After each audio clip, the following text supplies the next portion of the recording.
The member for Murdoch. Thank you, Mr Speaker. Fellow members, I join you as the member for Murdoch. My electorate commences at the southern end of the Mount Henry Bridge and it continues south beyond South Street, being bordered predominantly on the east by Carwell Avenue and on the west by Northlake Road. The by-election for Murdoch, and indeed my pre-selection for that by-election by the West Australian division of the Liberal Party, occurred very quickly. In contemplating whether to stand for this seat, the first and most important decision I made was whether me, Jenny and the dog would be comfortable making our home in the electorate of Murdoch. Pre-selection was on a Wednesday. We bought our house in Bateman on the Sunday. We have been begging the banks for finance ever since. My immediate impression, solidified by campaigning, was that the suburbs of my electorate represent all that is best about living in Western Australia, as well as almost all the challenges for a government which strives to serve its citizens in the best way possible. The suburbs of Murdoch are the suburbs of my childhood and adolescence, although on the other side of the river. Indeed, I might say here that it is curious that in a place such as Perth, how much our geographical divisions are, and in many ways have become, so profound. So much is made of that imaginary Mason-Dixon line bisecting the Narrows Bridge that in fact at one stage during the campaign I found myself speaking with an elderly lady about the fact that I'd grown up in the northern suburbs. This lady, although impressed by my strong early commitment to the electorate, suggested that it might be desirable that I give her an undertaking, that I not travel north of the Narrows unless on business or visiting family. I did not quite give this undertaking. The lawyer in me did, however, construct for her something of a compromise, putting to her that there was no going back for me now, at least not in the figurative sense, and she appeared to accept this compromise. I believe, even at this early stage, I can lay some claim to understanding what is important to the people that live in my electorate. There are perennially important issues revolving around the delivery of services in education, in healthcare, and in the maintenance of public order. Housing affordability is clearly an issue existing on an intergenerational basis in Murdoch as older citizens of the electorate become involved in the attempt to secure homes for their children.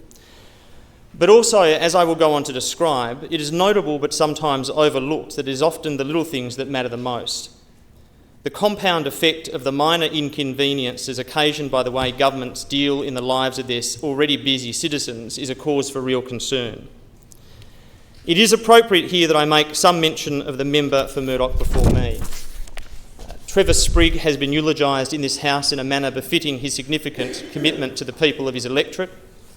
I barely knew Trevor, but over the last 6 weeks I have both figuratively and literally walked his trails through the electorate. What has been obvious to me is that he achieved that which eludes almost everyone in political life. He was a genuinely and universally liked politician.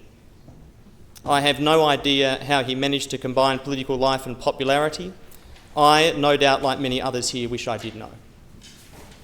It seems to me the purpose of this speech is to explain to this Assembly who it is that I am, what it is that has brought me here, and what it might be that I seek to achieve by my presence. In effect, I am to explain my choice to enter public life. This choice, as many of you here would know better than I, because of the inherent giving over of the private self to public scrutiny, is perhaps one of the most intensely personal decisions any individual can make.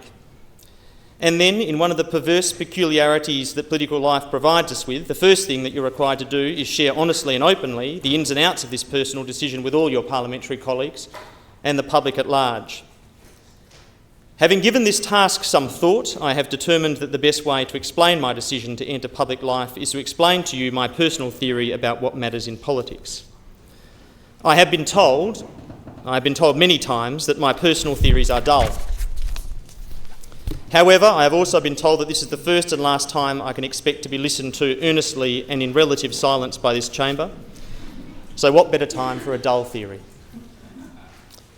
And rest assured, whilst I may not take your good behaviour as assent to my theory, I will pretend it represents mild interest. Two things brought me here: ideas and people. These are the two things that I see as critical to public policy, governance, and the machinations of political life itself. There is no point coming here with only a care for people, but with no ideas that may influence the decision-making which ultimately affects the people intended to be cared for. Given the importance of ideas in the conduct of Australian government, it's curious that so often first speeches are absent real attempts to accurately define the basic ideas which motivate the speaker. I feel certain, after even only one day here, that this is not because ideas are absent in the minds of many members of this Parliament. Equally, I feel certain that we are not in a post-ideological age for state politics generally. In fact, in an age of rapid change, the anchorage provided by ideas is more important than ever, and translating ideas into policy detail more critical and more challenging than ever before. Perhaps it is because succinctly stating ideas is difficult and often leaves the utterer appearing either foolish or naive or both. Perhaps also some politicians wisely are advised not to be tied down to ideas that may fall out of their own favour or become otherwise unfashionable. When put to the task, 5 ideas form the core of my worldview and motivate me more than any others. I do not propose that the sum of these ideas composes any system of values which comprehends any original or cohesive perspective, and nor while stating that they are strongly held, and in truth very strongly held, that they are immutable or beyond personal reconsideration. But these are the things that I am and to which I have first recourse in problem solving and which motivate my thinking on real-life public policy issues. First, I am a market liberal.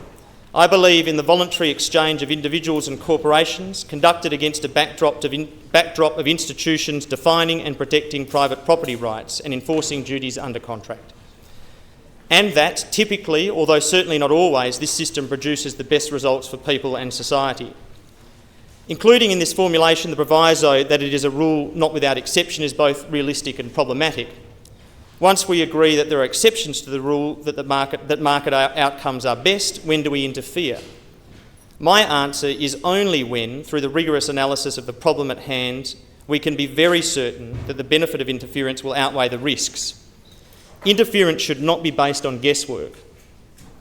On this point, it is my observation that modern governments of both ilk each believe in some form in the importance of free markets, but then interfere in often delicate markets without really having thought through or in any meaningful way analysed the potential consequences of this interference. What we all too often end up with is overly confident policymakers with some well-meaning but untested idea who pit their unaided intellect against the concerted interactions of millions of players in the marketplace. What is often achieved is very little at considerable cost. Respect for the market has never been more important than it is right now. This is because in a world economy changing at frightening speed, our ability in government to plan for an uncertain future in large part relies upon ensuring that our markets in Western Australia, from retail markets to power generation markets to land supply markets, are as free and adaptable as reasonably possible. To take but one example, the present debate about retail trading hours has shaped as a big versus small business debate. Perhaps it should be more correctly characterised as a big business versus not quite so big business debate. In any event, in many ways, the terms of this debate reveal a short-sightedness.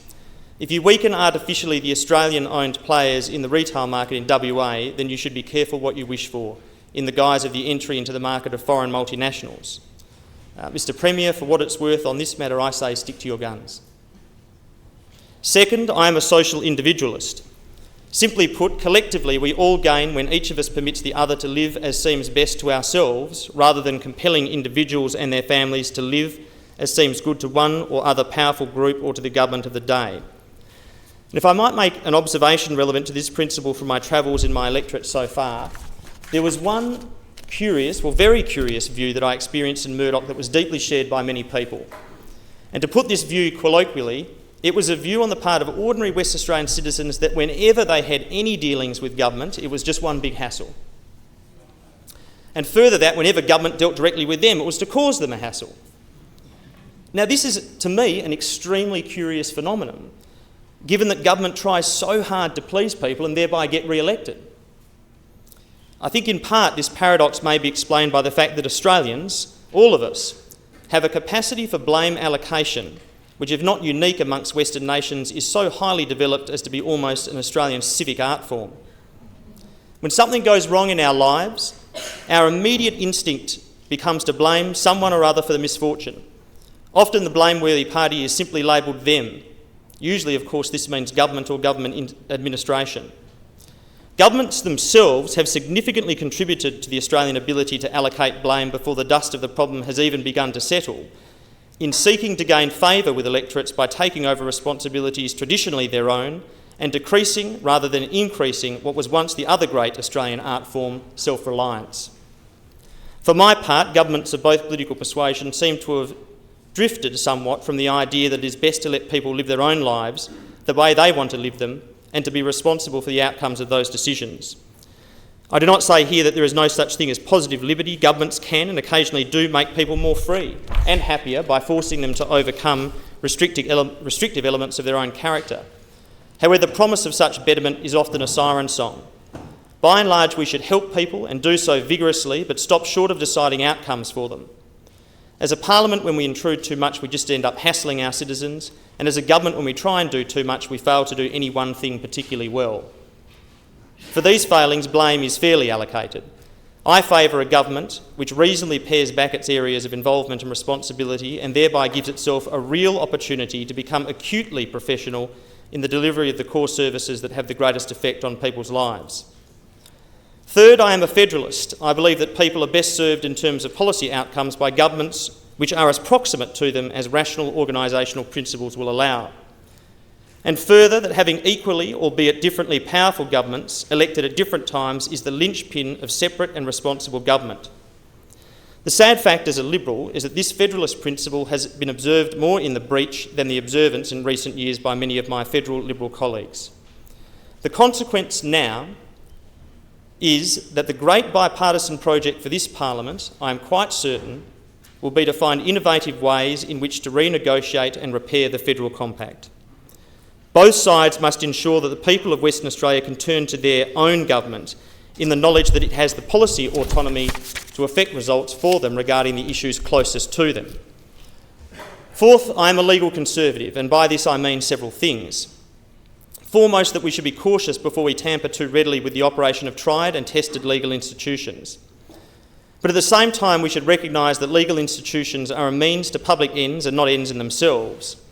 Further, the balance of powers, duties and responsibilities that we have struck over hundreds of years of argument between the judiciary and the legislature is a delicate one, and we should strive to maintain, not disrupt it.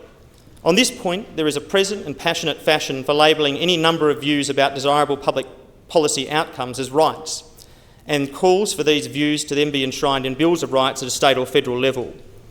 The advantages of such proposals are few and the problems with them many. To either the trained or untrained eye, the clauses of such documents do not necessarily or even generally enshrine rights in the common sense that most people properly understand them. They set out views about what may be a desirable policy outcome or what may be a desirable policy institution. These are views about which equally rational, well-meaning people may differ and which importantly change over time. The determination of such matters should be the province of elected parliaments and not the province of courts. I would use every energy in this place to resist this trend in all its manifestations. In the area of crime and punishment, I am a true conservative. Having worked and lectured in the criminal law at the DPP and UWA, I can say truthfully that there is no more interesting, relevant and curious area of the legal disciplines. And I might add here that there is no harder legal milieu in which to work. Working at the DPP teaches you about people and about life. I hope that that job and other matters see me come to this place younger than some, but sufficiently experienced in life's triumphs and tragedies to have real empathy for people's problems, even though they may not be my own. Also, for the public record, I take this opportunity to say that the men and women who work at the DPP do us all the greatest of community services in what are often very difficult circumstances.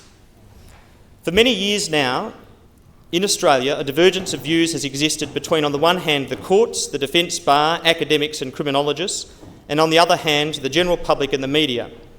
The latter sees criminal conduct as burgeoning and a near crippling societal problem which is insufficiently checked by lenient sentencing.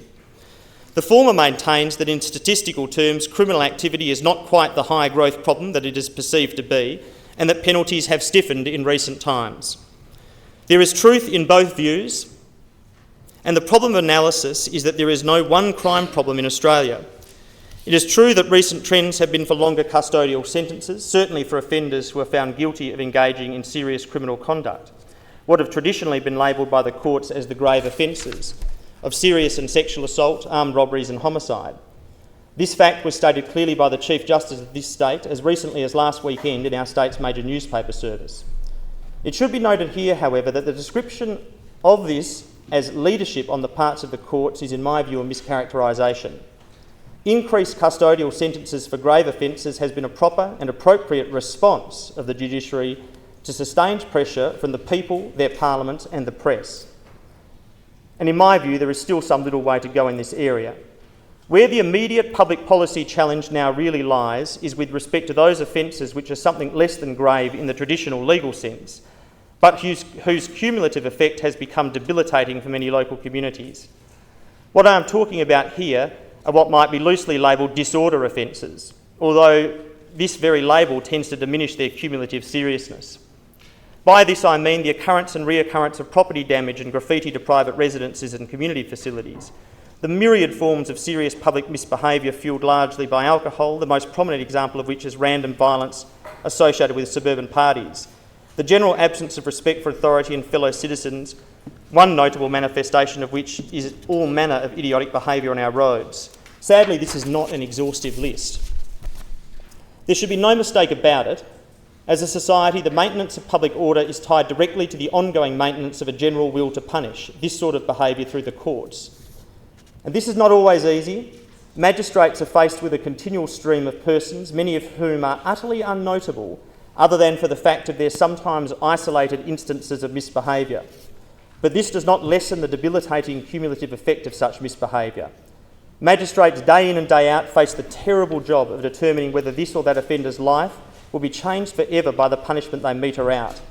However, once a person has been convicted by plea or by the conduct of a fair and open trial, punishment of these disorder-type offences must be real and hard felt by the offender.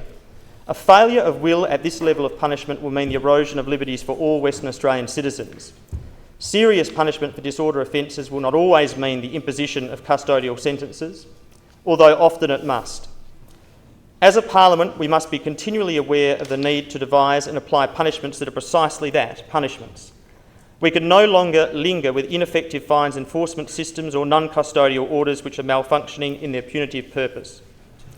I might add here one final observation about the legal profession of which I belong. There is much to be proud of for lawyers in this state, and the profession is not always held in the regard it deserves, but such is life. However, one noticeable trend that, in my view, individual lawyers should question is the readiness to allow their peak legal bodies to voice an opinion of public importance, which as an executive... May I ask for another 10 minutes, Mr Speaker? I'd not even noticed the bell. We won't be asking you to sit down. You may continue. Thank you, Mr Speaker. These opinions are often executive or committee-generated views and may not be as representative of all individual lawyers' views on the subject as it could be. This is a recipe for further alienating the legal community from the general community and is unhelpful. I do not here mean to speak cryptically. I often hear the Law Society of WA give an immediate response through the media to this or that legal issue of public importance, and this response is presented for all intents and purposes as if all lawyers share the Society's view being offered.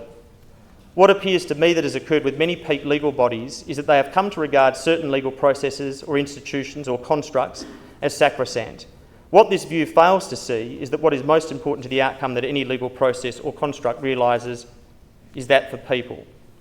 Whilst I'm a legal conservative, when a legal principle or construct, even one that has been with us for some time, is no longer realising positive results for the community, it must be reassessed, and we should, all of us, lawyers included, be open-minded to this process. Fifth, I am an imperfectionist, and for the transcript, that is, I am imperfectionist. And I can almost feel all of you nodding in agreement after having listened to me for half an hour and thinking to yourself, he sure is. But what I mean by this term is two things that have had a profound effect on my thinking. The concept that ultimate values are objective and knowable. Indeed, I would doubt that there would be too much debate in this chamber as to what are the cluster of values upon which we each place the greatest importance.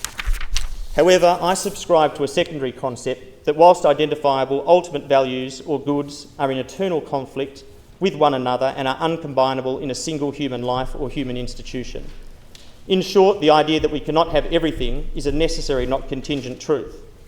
All the good things in life, such as liberty and equality or individual expression and community participation, are not necessarily compatible in the sense that they cannot be perfectly and simultaneously acquired. The choices we all face as individuals in structuring our own lives are often agonising, and the same applies to governments, with the important difference being that governments bear the responsibility for explaining and justifying these sometimes almost impossible decisions. I had said earlier that my theory was that there are two necessary tenets of politics and government, and they are ideas and people. The importance of people is that they should always come before ideas. I am confident now that I have finally decided to resist the academic and the ideologue's drift to an exclusive concern with ideas, and that having joined you here in this place and having so become wedded to the people of my electorate, that my life will be all the more interesting and full for that decision.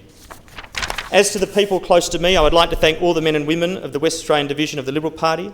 This is the party which my father served as State Director and which my grandfather created in Queensland upon Menzies' instructions, and which he served as a State Director in Queensland and later a Minister of the Crown. Sometimes I hope that when I have children they might escape this genetic political affliction and become oil painters or racing car drivers or both, but not at the same time. Nevertheless, the Liberal Party and the Australian Labor Party are the two great democratic institutions of Australian public life. The long-term electoral and organisational health of the Liberal Party has a great bearing on the quality of government that this state can expect into the future, and the ever-ongoing task of reforming, improving and modernising the Liberal Party is one in which I hope to play some role. To my parents and my sister, for 37 odd years, each has endured a person who thought he knew everything. I have now informed them that entering Parliament must be a sure sign that I was correct in this previous and often made assertion. And after the election, I proposed to my family a new organisational family system, that they should now listen to me in all things. As early as yesterday, this system had broken down. My parents have given me everything, but it is not true to say that they expect nothing from me in return. I always feel the weight of their expectations to do the best and the right, and I hope I always will. Finally, to Jennifer. You get all sorts of advice when you enter politics, and I've been told by some that I could be more emotionally demonstrative and particularly more open and complimentary. So Jennifer, without whom I would not have embarked on this adventure, I have a compliment for you, and it goes like this. You remember all that stuff I said about the world being imperfect and about the impossibility of getting all the good things in life at once? Sometimes I'm not so sure. Mr. Speaker and the House, thank you for your patience.